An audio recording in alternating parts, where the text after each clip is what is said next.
अब करते हैं पार्ट सेकंड शुरू।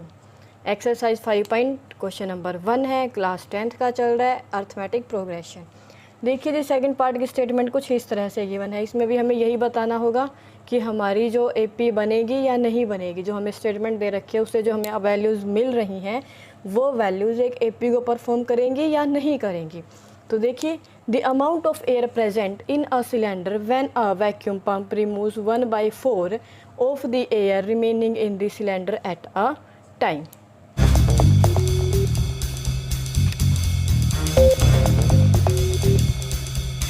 तो देखिए, अब इसमें हमारे पास सिलेंडर तो गिवन है कि हमारे पास एक सिलेंडर है, लेकिन हमें ये नहीं पता कि उस सिलेंडर के अंदर हवा कितनी है।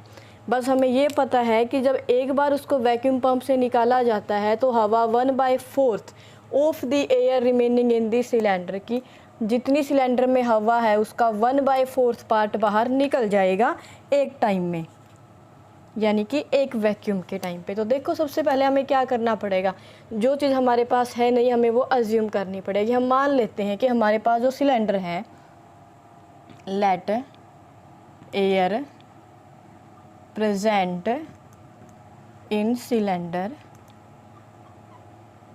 Is X. हमने मान लिया कि हमारे पास जो सिलेंडर है उसके अंदर जो हवा है वो एक्स है। गिवन नहीं था तो हमने क्या किया, यहाँ पे अज्यूम किया। अब वो बोलता है कि फर्स्ट टाइम जब हम वैक्यूम मारेंगे तो सिलेंडर में से जो हवा निकलेगी वो कितनी बाहर निकलेगी, 1/4 ऑफ द एयर। सिलेंडर के अंदर जितनी हवा है उसका 1/4 भाग बाहर निकलेगा। तो देखो,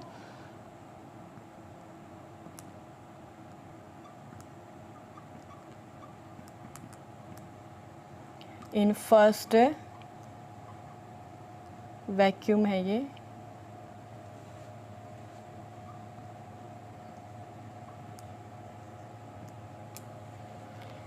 तो 1/4 ऑफ दी एयर। एयर कितनी है हमारे पास, एक्स, यानी कि हवा जो बाहर निकलेगी बाई 1/4 एक्स निकलेगी। तो अब देखो, टोटल हवा कितनी थी, एक्स थी, और 1/4 एक्स उसमें से बाहर निकल गई फर्स्ट वैक्यूम के बाद। तो अब हमें देखना पड़ेगा कि सेकंड, अब निकलने के बाद उसमें बची कितनी है, air remaining after first vacuum. देखो, टोटल हवा कितनी थी, टोटल एयर जो थी वो थी एक्स, निकल कितनी गई 1/4 एक्स। तो हम क्या करेंगे, सब्ट्रैक्ट करेंगे, एलसीएम लीजिए। एलसीएम कितना आ जाएगा, इसके डिवाइड में तो कितना है, 1 है, इसके डिनोमिनेटर में कुछ नहीं है तो उसके डिनोमिनेटर में बाय डिफ़ॉल्ट क्या रहता है, 1। तो एलसीएम लीजिए, 1 और 4 का कितना हो जाएगा, 4 को x से मल्टीप्लाई करें, माइनस में 1x, कितना बचेगा आपके पास, 3/4 x। ये बच गए रिमेनिंग एयर, यानी कि मेरी फर्स्ट टर्म तो ये बन गई A1, सेकंड टर्म मेरी ये बन गई A2। हम निकाल रहे हैं कि हमारे पास सिलेंडर में जो हवा है उसको हम अपनी टर्म्स मानते चल रहे हैं। तो सबसे पहले जो अज्यूम किया था वो था A1, फिर उसके बाद फर्स्ट पंप ने जो हवा निकाल दी उसके बाद जो हवा बची हुई है वो कितनी बन गई, A2, यानी कि सेकंड टर्म। अब देखो,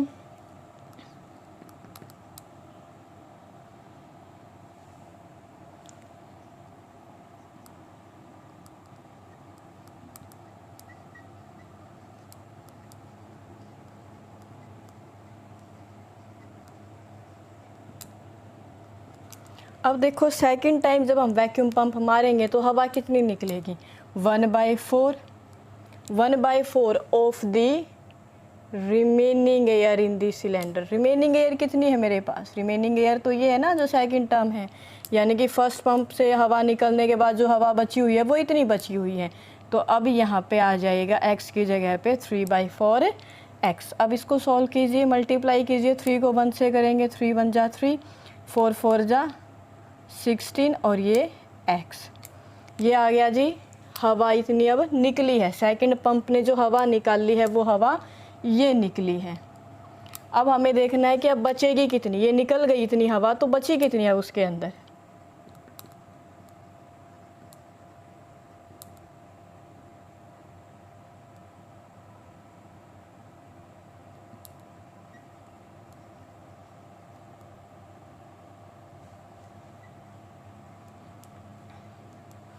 air remains after second vacuum,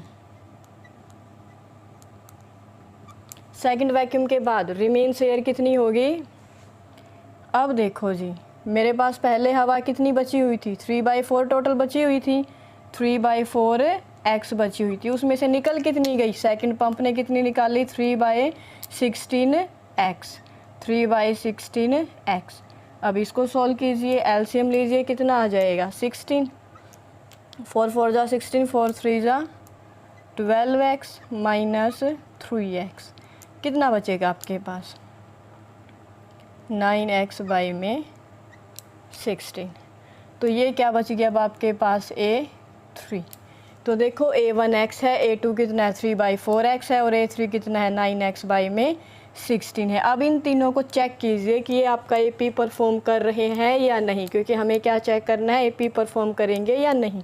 तो देखो D1 निकालिए, यानी कि A2 माइनस A1। A2 की टर्म कितनी है हमारे पास, देखो A2 है हमारे पास 3/4x, तो 3/4x माइनस में x, LCM 4, 3x minus 4x यानी कि माइनस x/4, ये आ गया जी D1।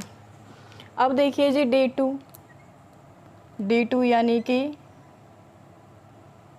A3 minus A2, A3 minus A2, A3 कितना है 9x बाई में 16 माइनस में 3/4x, ये हमारा A2 है। तो वैल्यूज़ पुट कर दी हमने, A3 की वैल्यू रख दी 9x/16 और A2 की वैल्यू रखी 3x/4, इन दोनों की वैल्यूज़ रख दी। अब सब्ट्रैक्ट कीजिए, 16 9x, 4 4 जा 4 3 जा 12x, कितना आ जाएगा जी माइनस 3x बाई में 16, क्योंकि माइनस 12x में से 9x को जब आप सब्ट्रैक्ट करोगे तो कितना बचेगा माइनस का 3x/16। तो अब देखिए क्या ये और ये टर्म सेम है, नहीं है, that mean D1 not equals to D2। और अगर D1 और D2 इक्वल नहीं है तो इसका मतलब साफ है कि ये आपका AP टर्म नहीं है, दिस इज़ नॉट इन